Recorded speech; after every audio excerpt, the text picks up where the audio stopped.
Hi there again. So, about witchcraft now. That's the topic that I will try to keep to.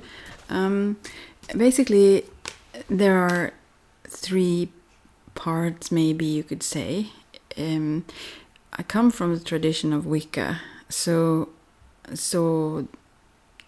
the craft itself, that does not have to belong to any specific tradition like that. So, yeah, I wonder. Okay, I will have to change the thing here. Wait a second, I need to pause. I can't take it when chords are. Well, I don't have to. Well, wait a second, I don't have to pause here.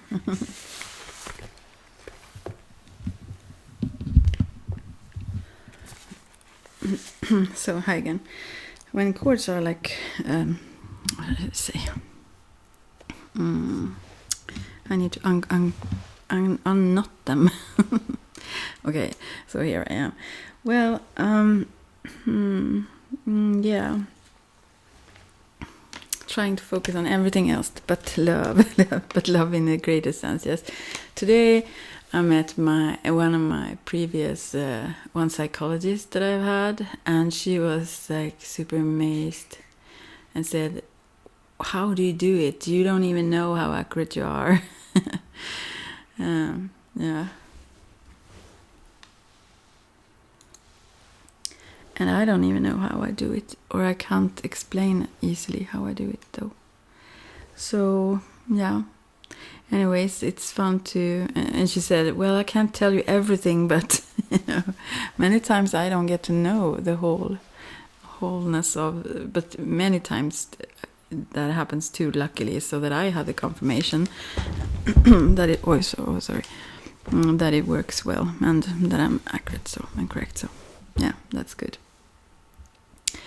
And when it comes to these gifts of, both intuitive, I guess, but also mediumship and those, my psychic gifts, or abilities, you can call them, because they can be developed, but you can also have them, you can have easier access to many of these, like you are gifted with it, as you say, with anything, like musicians or athletes maybe also, or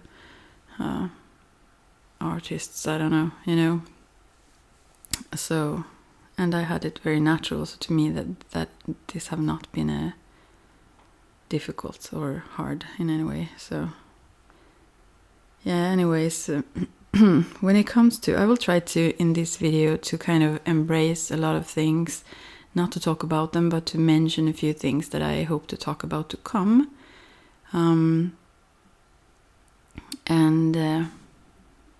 Yeah, that's what I intend to do. Maybe I should upload this as like a video that comes up when you come to my channel or something. I don't know if you can do that even. Well, so I will mix this, although I know it's not the case for every witch, so I will mix it with Wicca probably a lot, because I come from that. That's how I was taught, so but still I think it goes hand in hand with it anyways, because what I think of it is like, if you think of it as three phases sort of, and one is the initiation, or actually first maybe the interest and like checking up and so on, but when you make a decision to walk this path, and if you then work with others or in a coven, that may include initiations, which to me was a life-changing experience, and they probably are very different also. And you can also be initiated by life itself, by experiences. I mean, nature and the universe and everything is there and work with us. So in that, we can also get a natural initiation into it, by probably maybe some challenge or so on also, but yeah. Anyways, I won't go into that now. I just wanted to mention these kind of three steps, you could say. After that comes the whole learning process, when you practice magic and when you learn how to do that. And I mentioned I will tell you a few practices you can do, and one I mean, there are those you've always heard, like meditation and so on, and visualizations is very important, and one of them. And if you know how to do that, you already know magic. You just have to practice it, honestly. But so if you don't, even if you imagine strongly, it's way better or stronger for you if you also can visualize, meaning see things with your inner mind, project the things you want to see also.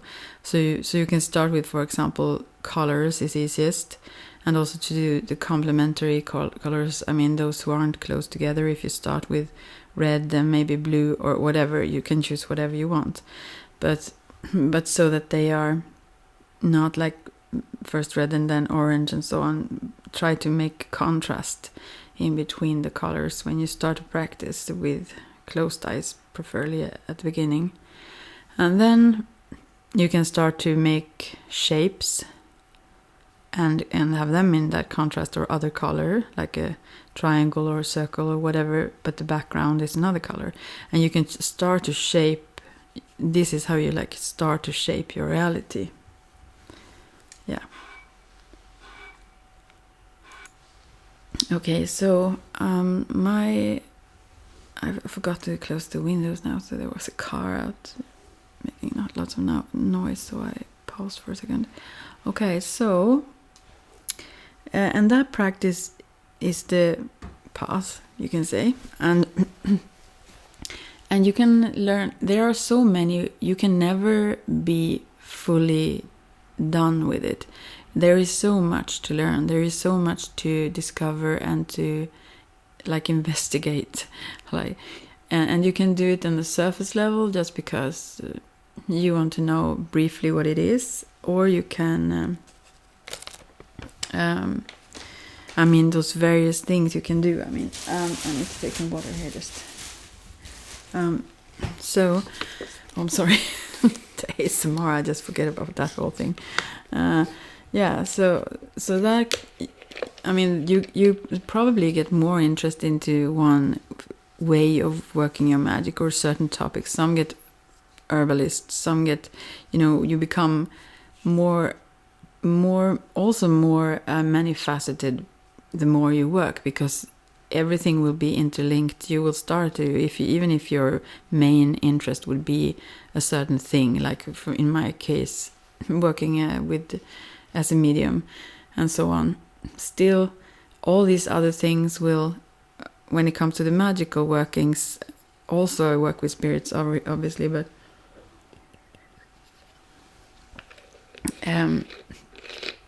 it's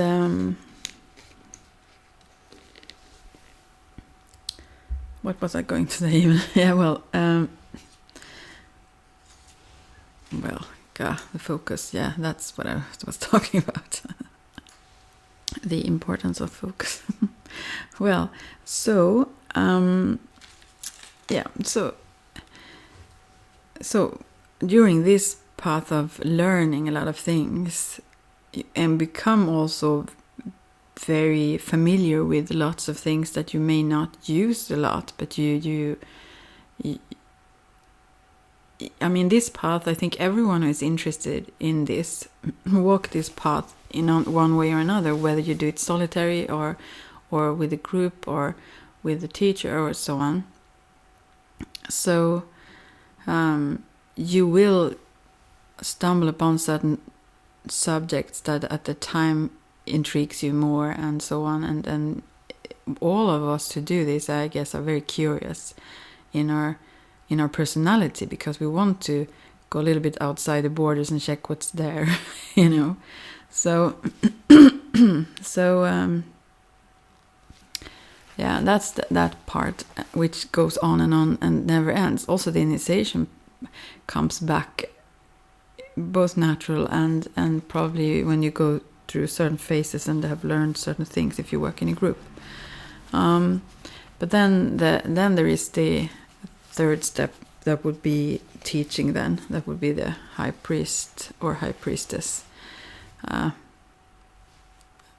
teaching. And also before then, in covens anyways, in Wiccan covens anyways, that you're called then a priest or priestess even before, but high priestess or high priest when you teach others. But it's not that you are above as such. Generally, or what can I say? I'm not sure how others do this, but my experience is that it is not a sort of a hierarchy in the sense that someone is above others and rule everything. It's more, it's about consensus. But obviously, those who haven't basic knowledge and know a lot of things can't be involved in certain decisions either, because they don't know what it is about. So, yeah, if you work in a group, that is. But so these kind of this is the natural path that happens, whether in a group setting or just naturally. And of course, you can learn. You can sort of you share. Meanwhile, you learn as well, and you always continue to learn. You're never fully there. Even one subject of these, you are never done. You can't fully grasp it totally and feel that yes, I've reached the point where I now know this fully, because it's not those kinds of areas where you can know everything about those kinds of things. So, for example, what I want to go into anyways is obviously the afterlife and those kinds of things, or previous lives also and so on, and talk about that a bit because of the connection I have with the spirit world, and that is the part that is more Wicca, the whole also reverence for nature, but also for the divine, whatever that is. And I also want to talk about that. And the way of viewing that from many witches Wiccans perspective. I'm not saying everyone's, we differ a lot, which is also so beautiful. And then also basic things like many of the things, let's say this, when I worked as a Wiccan, although mainly solitary although well, not fully, I had some that I worked together with now and then also, and also I was part of the coven, but they were not living in the same city, so we weren't always practicing together like that. But I was in contact with my high priestess very frequent, more than those who lived close, I think. Actually, we had a very close and strong connection for many years. But yeah, when it comes to that path, it was an inner work of, absolutely.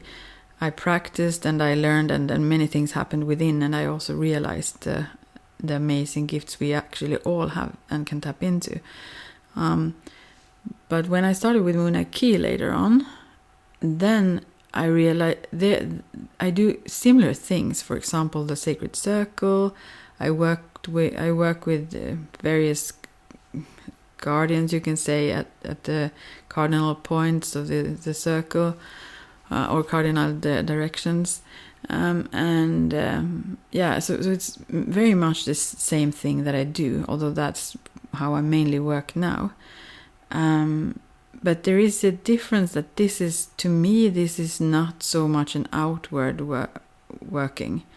This is very much the inner work, although it is efficient, very much so, in also the outer world. I don't know if this makes much sense to you, but anyways, when it comes to group settings, when you're alone, you can do whatever you like and prefer the best. You can try out whatever anyone do and see if it fits you and so. But in groups you usually work with rituals, which is have a very strong impact, and it's also very relaxing, because when you do the same thing over and over, it becomes a ritual, and and you become so familiar with it, so it's relaxing, and so you can use the frame of a ritual. Although the parts of the ritual themselves have importance, you can still use the familiarity of the setting, but that form, so that you can do a lot of work in there while still having a different state of consciousness. I was not going to go into talking about that now, but still, rituals is a very strong thing, and greater rituals with more people can have a really, really strong impact.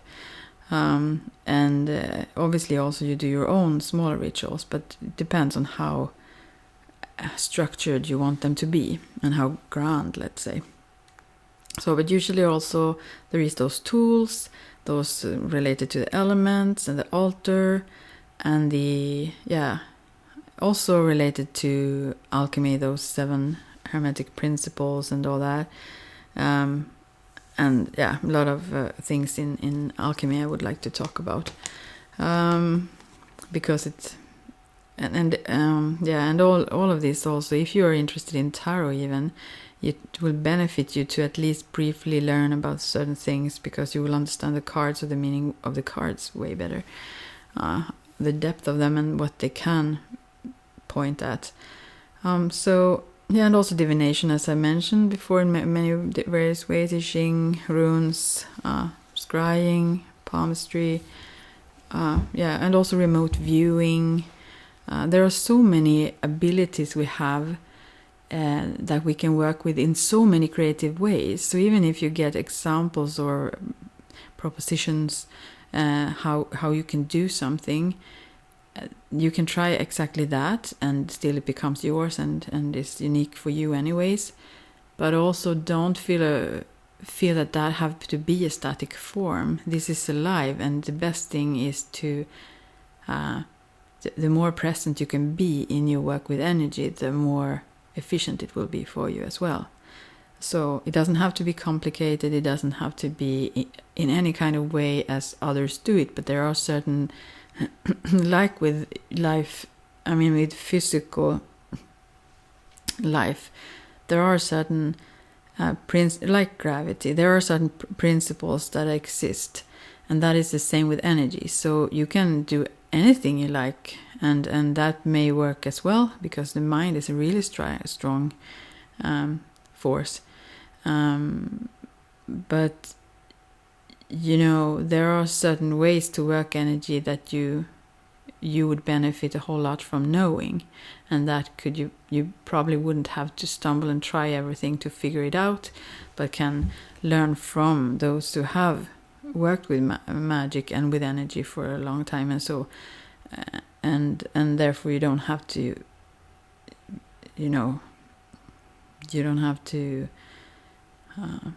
find the path which is already there.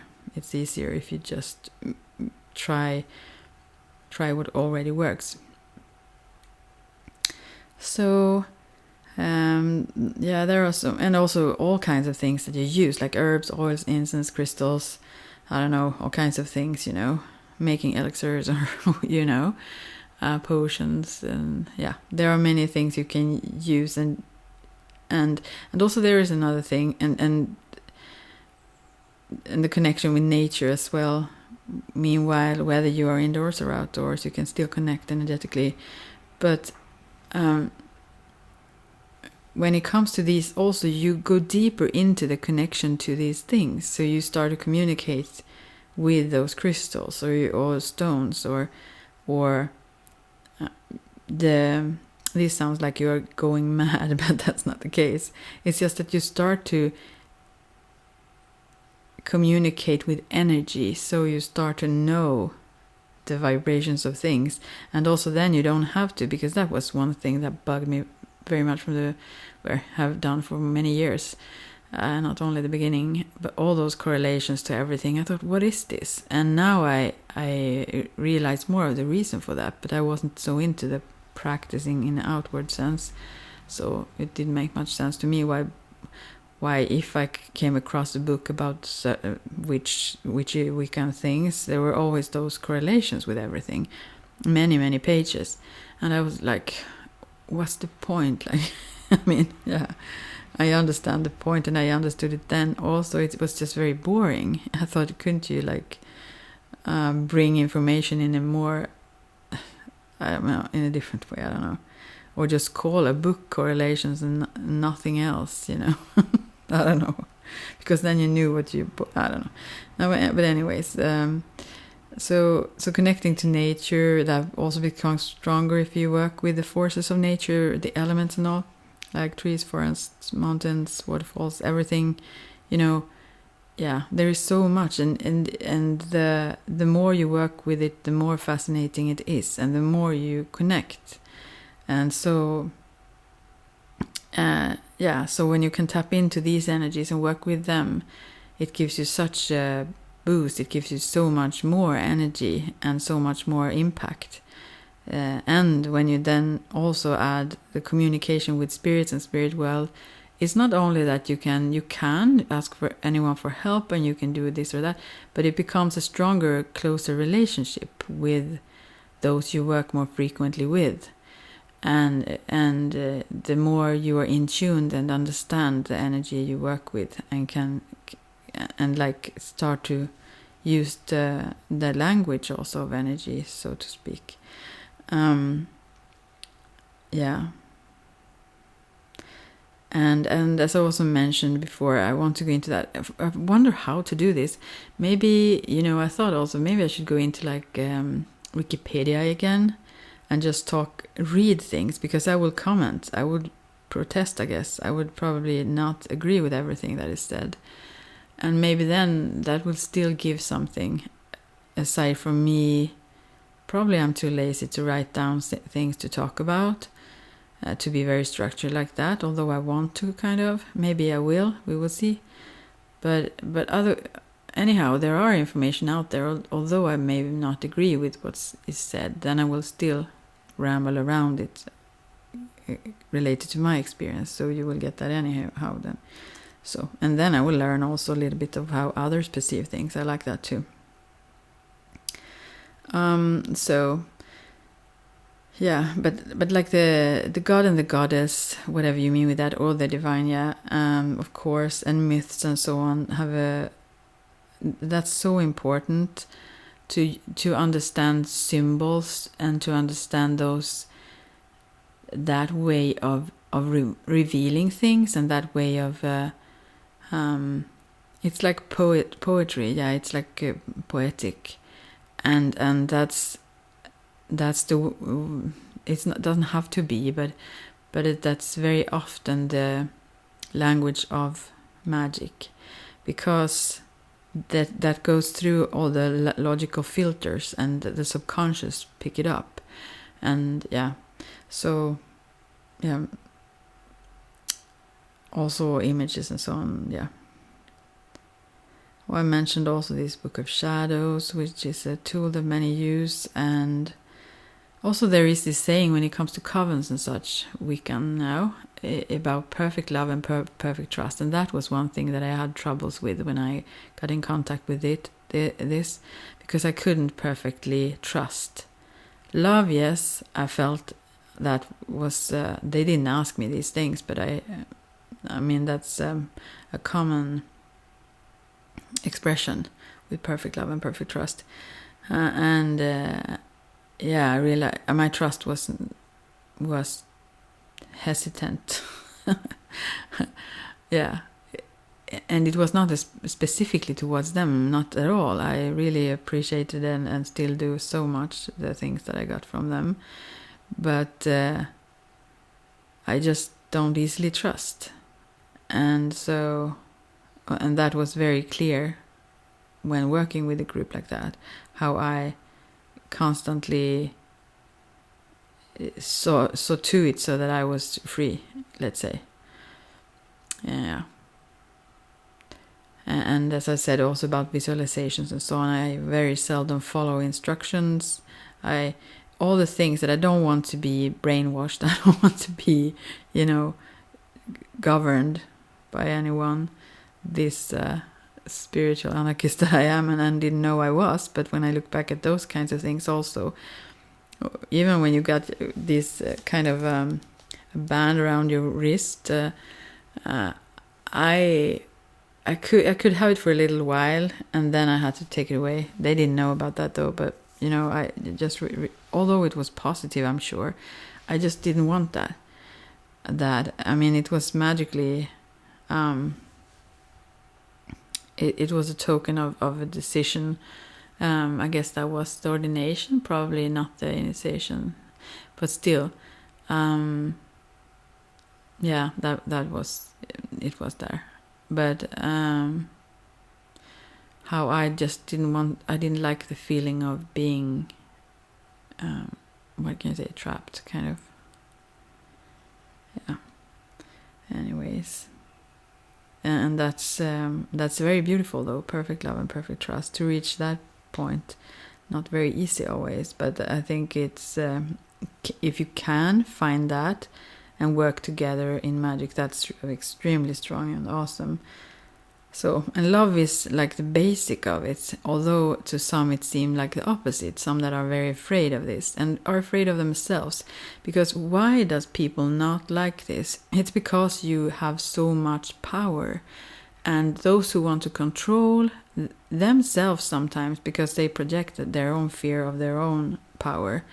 But also those who just want to control, like in a tyrannic sense, and they want to hold people down. They obviously don't like. It's not that it's dangerous. It's not that it's wrong or evil or anything.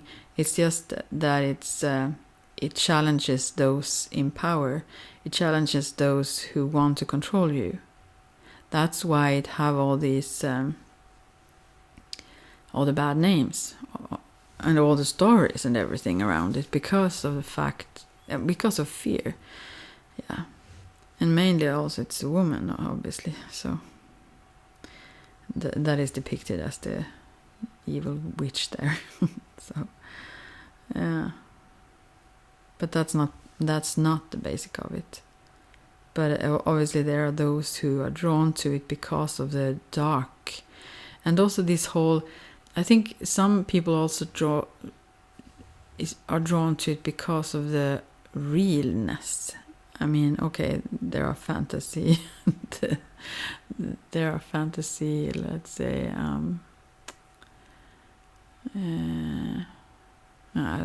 I can't find the word for that. There are like, but anyways, when something is really made as if it's all the cuteness and all that, then you can feel that this is such a plastic, fake world where you have to have this show off a certain surface of things and suppress everything else and deny that it's there and whatever. So I think some are drawn to this because it embraces it all. You are allowed to also work with these feelings that aren't maybe the most positive you've felt. They are still energy, and they are still strong energy that you can use to your benefit and to others as well. You don't have to direct it, even if you feel anger or whatever it is. You don't have to direct that energy into a mean intent. You can still use that energy into something entirely different that is positive for you or for others or so on. It's the energy can it's transformative, but it's still energy. So yeah. So anyway, spells, of course, also those Sabbats, the wheel of the year, which I now work as a medicine wheel, but still the wheel of the year really is important because it constantly reminds us of this circle of life. I almost started singing now, but how we are so connected, and there is such a sort of a security of safety in seeing these patterns, that this actually carries us, this whole universe and the nature and all her cycles. They are there to uphold us and to teach us about greater cycles in life, so it's very, very beautiful to tap into that. And that is also kind of a myth in a sense, and you use myths sometimes if you make rituals on those Sabbats, also to remind of these greater patterns, and also to remind us of many things like gratefulness and to celebrate life itself, and to remember and to remind ourselves about this awesomeness of life, that we are connected to it all, and to these movements. So but as I said, now I work mainly in the medicine wheel, but it's still it's beautiful with these celebrations also spread out throughout the year, 4 greater ones as they are called, and 4 those solstices and equinoxes, so 8 Sabbats as a whole. And then there are the Esbats, which are the phases of the moon, then minor celebrations, you can say, or when you also usually work magic. But there is so many things like astral journeys, like all kinds of journeying, path working and visualizations and trance work, and also working with totem animals, all the connection to the guides, and all these things go together, obviously, because when you go into these things, you will connect with guides, and you will be guided forward by your own experience as well. So and things will become clearer. But from the beginning, there many have you can like map it out. Here is what this is, the story of this is the, almost like you can put a frame to this religion or spirituality or what it is. And here it's a lot of practices within a path of growing and development. It's not like there is a frame to it. There are so many variations of how you can work your magic, infinite. So, and there is no one that can tell you that you do it wrong. You have your own will and your unique way to work it, and the important thing is that it works.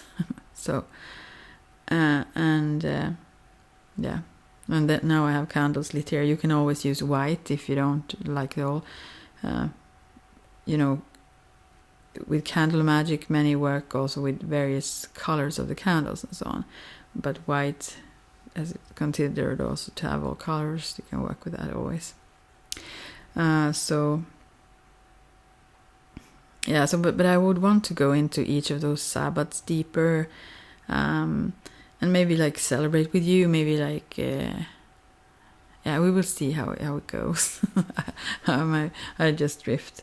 Probably I won't, because I will be too lazy to do all these things that I want to do, but still examples on what you can do and so on, that would be fun to at least give you. And and as I said, those runes I mentioned, so, and how death also is part of life. It's not the bad. It's like it's seen in a different way on this path.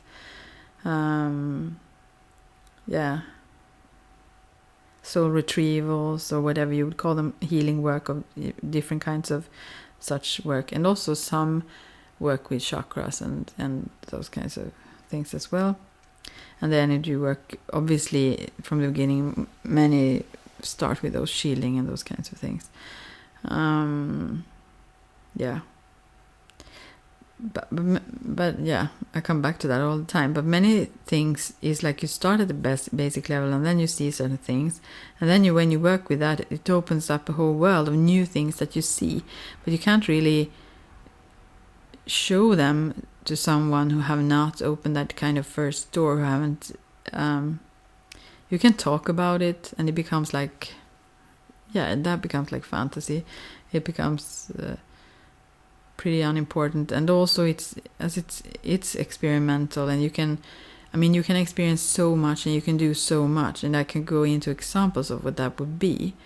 But at the same time, we will see. I will get there probably. But also, obviously, many work with astrology as with timing and so on, as I mentioned in my previous, as with the moon phase and so on. And pendulum, as I mentioned also. Numerology. It doesn't matter really what kinds of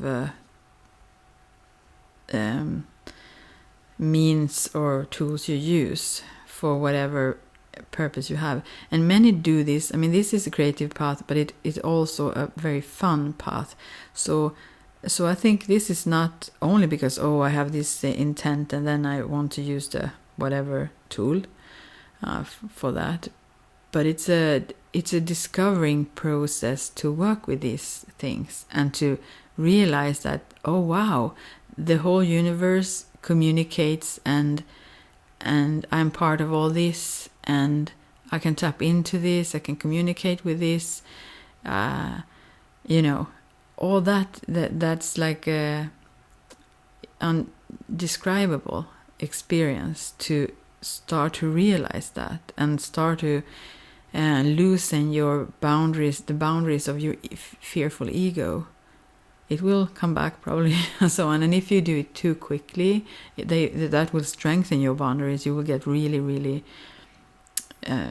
trap yourself in that harder, because it seems dangerous to you maybe, or at least uncharted territory.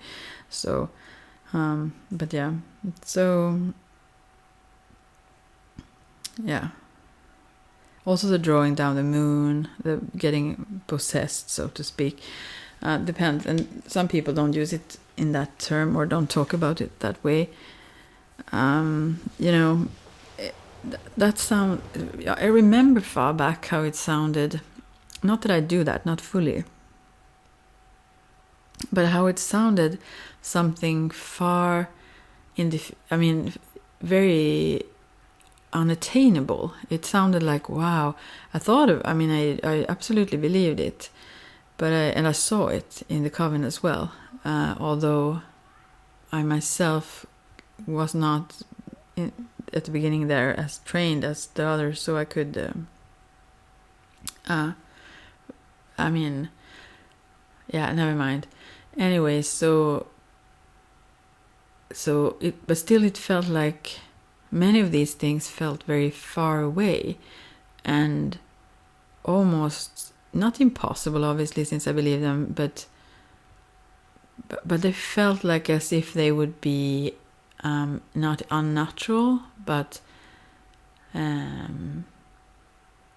it's very difficult to describe, but it's very natural when it happens to you.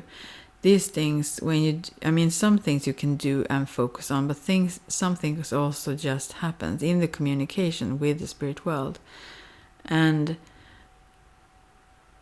that is that cannot be really not very prepared. You can go slow and be ready, so to speak, because you take it easy and listen into yourself and so on, and also have those who have been on this path to exchange experiences with, at the least, if you don't want to have a teacher. So, and even a teacher shouldn't tell you what to do or not to do, or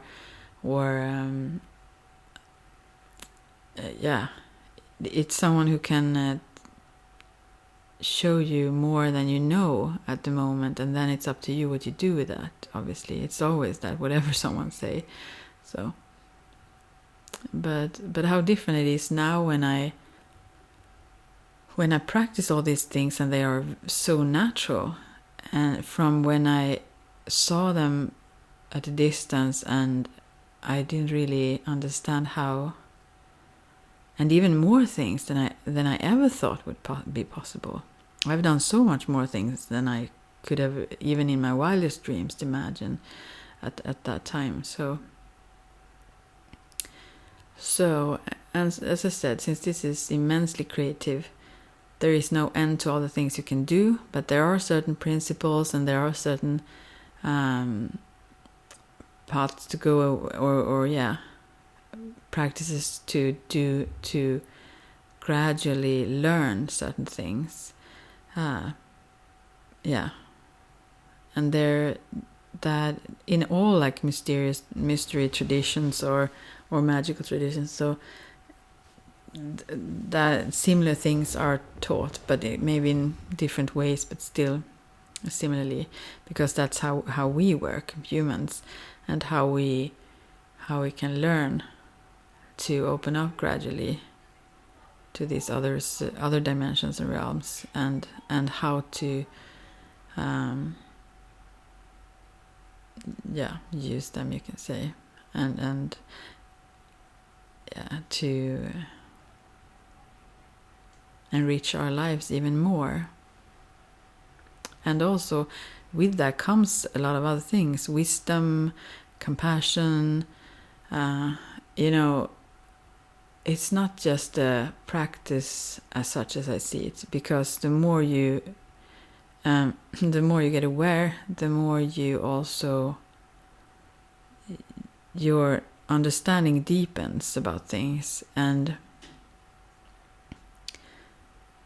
so it's very much an inner path. Yeah.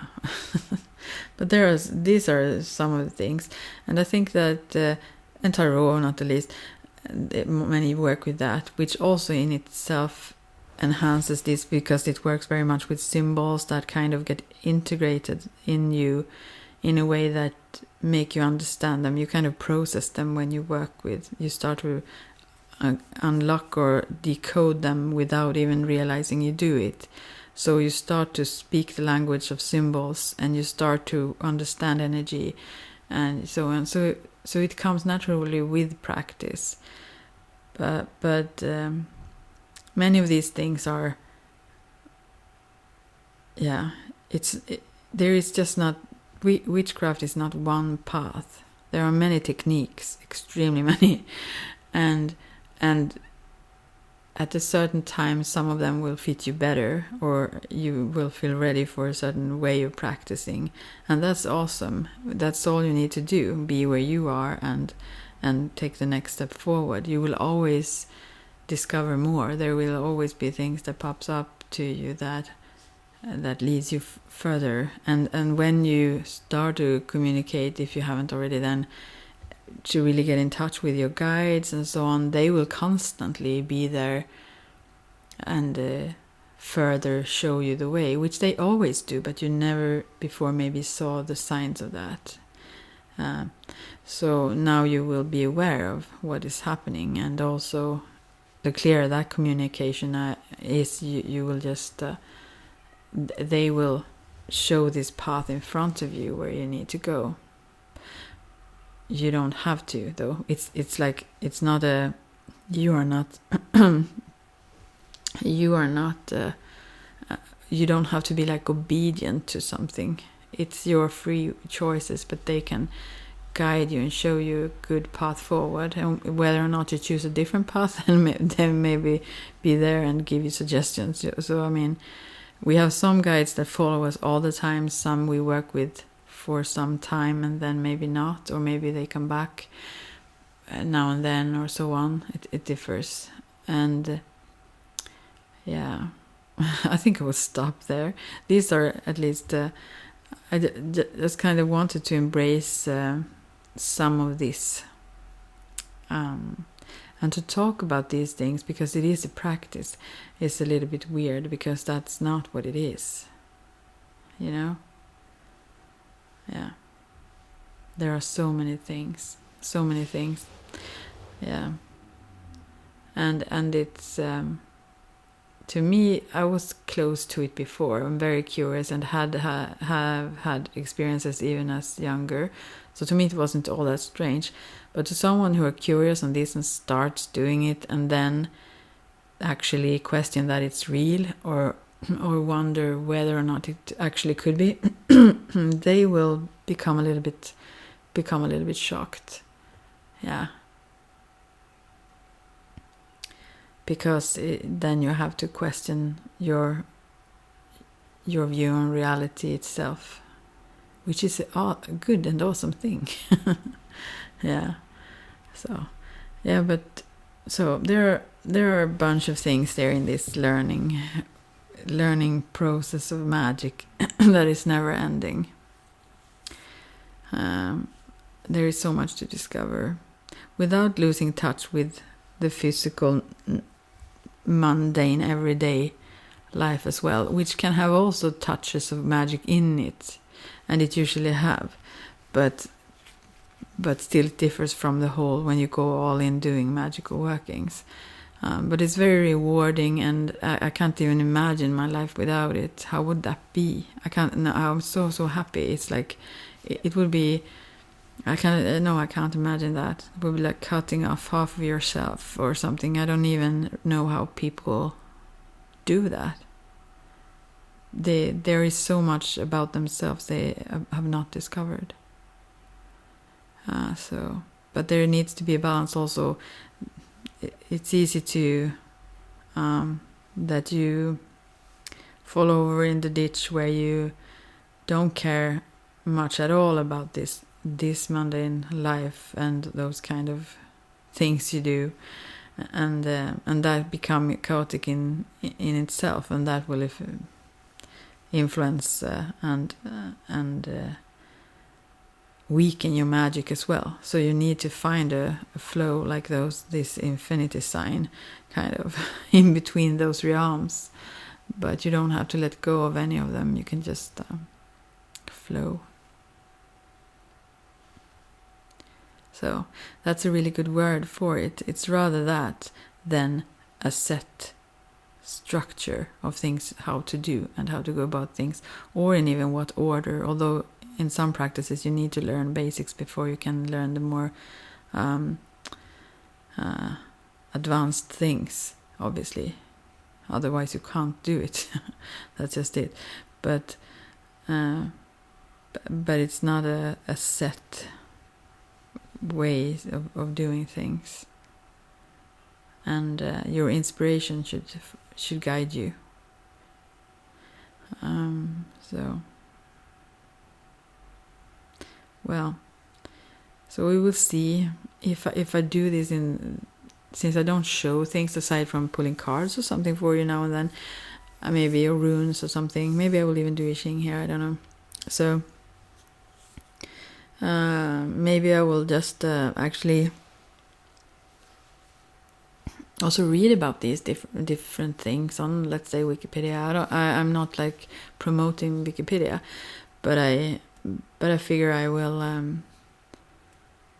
as I said, comment on the things I read if I feel that they are off the rails too much, in my opinion. So, anyways, probably I will. But yeah. So I hope you will appreciate that, and I look forward to reading your comments to come. So please feel free to write them anyways if you wish, and thanks for likes and dislikes if so, and for subscribing. Yeah, that's what I had for today. Like a sort of I tried to make a kind of a summary of what it is to me.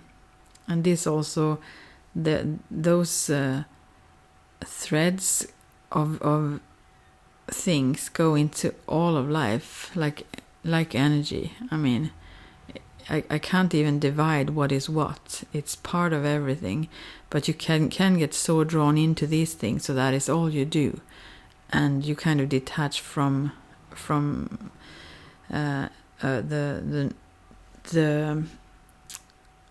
normal consciousness. Let's say you always space out, so to speak, and although that's not what you do, but still it seems so to other people anyways. And so you need to kind of, even if that may not, especially when you find how fascinating and intriguing and interesting this is, that's kind of what you want to do then, all the time almost, I guess. But yeah, to like force yourself a little bit to be here and now in the physical and in this normal consciousness as well, because we are meant to be that. We are meant to live here in this dimension as well.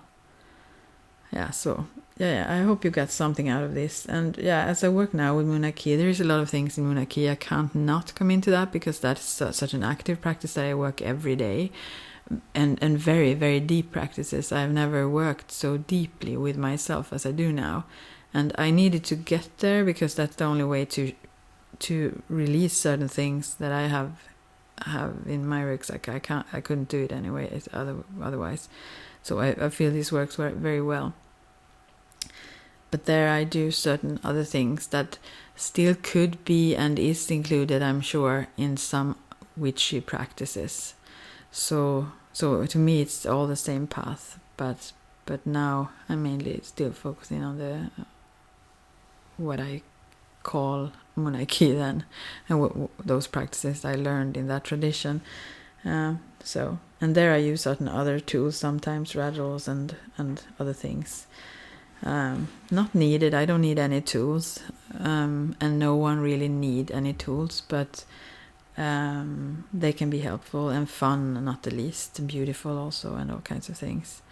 Because it's a practice of beauty, all this as well, also in Wicca or witchcraft. So magic, think about it. I mean, that's like, yeah, at least in my mind, that is like beautiful. So yeah, and also many times now, sadly, but also I mean, it is what it is, and the whole commercial things. There are many who sell a lot of things, and as if you could buy this, but you don't need anything. I've always been, in other people's eyes anyway, seen as in comparison poor related to others. And to me, that's not a problem because I'm so rich, and I would like to have more in that physical sense also, but I think that goes hand in hand in what you focus in on. And I really don't focus on this material physical world, and that's why I say do that too. It's a good thing. And I will try to get... I am doing it more than ever now, actually. But, yeah, so you don't need that. If you have little when it comes to money, you shouldn't go out buy sort of expensive stuff and think that you need those kinds of tools or bunches of tarot cards or whatever. You could use certain things, like if you want like to work with cards, one or two maybe decks, or that could be enough forever, because you deepen your contact with those specific cards. Many things are just, the additional things are very fun, and of course you learn a little bit more maybe, but you don't need it. And also like the other tools, like the wand and all those things.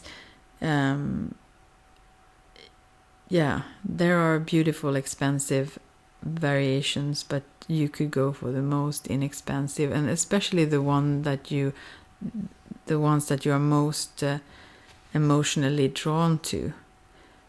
And usually those natural objects that you may find out in nature and so on, they may speak to you the most. So, and something can represent something else. So let yourself be creative and focus in on what it means to you, and then you can work with that tool as such. So don't feel that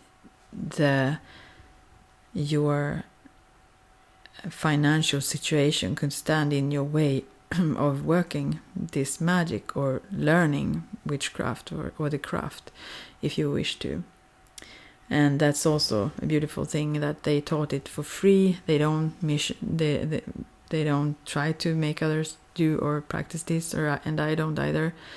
But I want to share it for free, as I've also gotten it for free. I think that's just to me. That's to me so basic, because I can't see how this is not.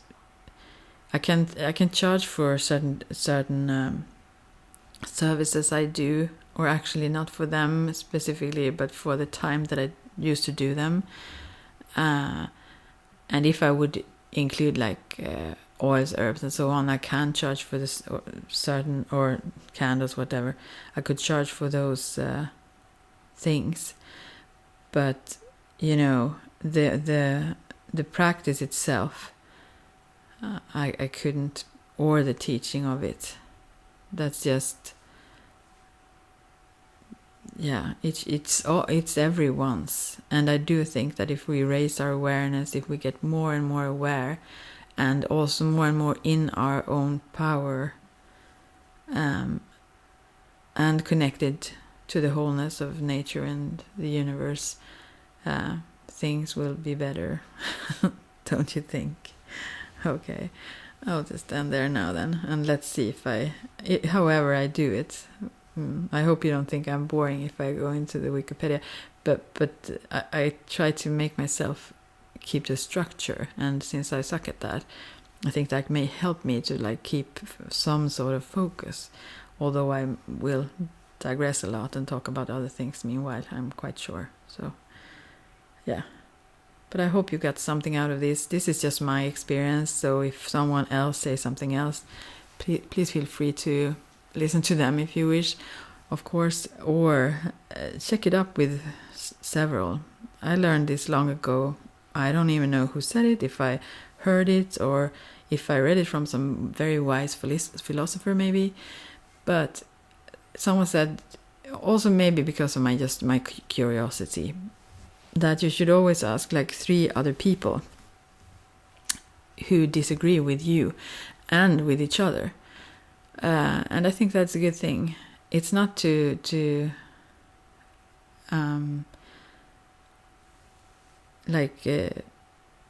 agree with any of those, maybe, or anything, or to find a kind of a compromise between all those. That's not the intent, but the intent is to see other perspectives, and then from that, it's easier to make a better one yourself than if you just have heard 1 or 2 opposing or whatever. It's better, even if there would be more, that would be good, but you don't have to confuse yourself too much. But I don't mind if anyone disagree with me. I really don't mind. But I do think that those who fear it have no clue what it is, and that's what I think. I'm not blaming those. I mean, there is a lot of fear and also a lot of structures in society that is built on us not become more aware, not knowing our own powers. So we need to awaken those. And okay, bye for now. Thanks for being there, and much love.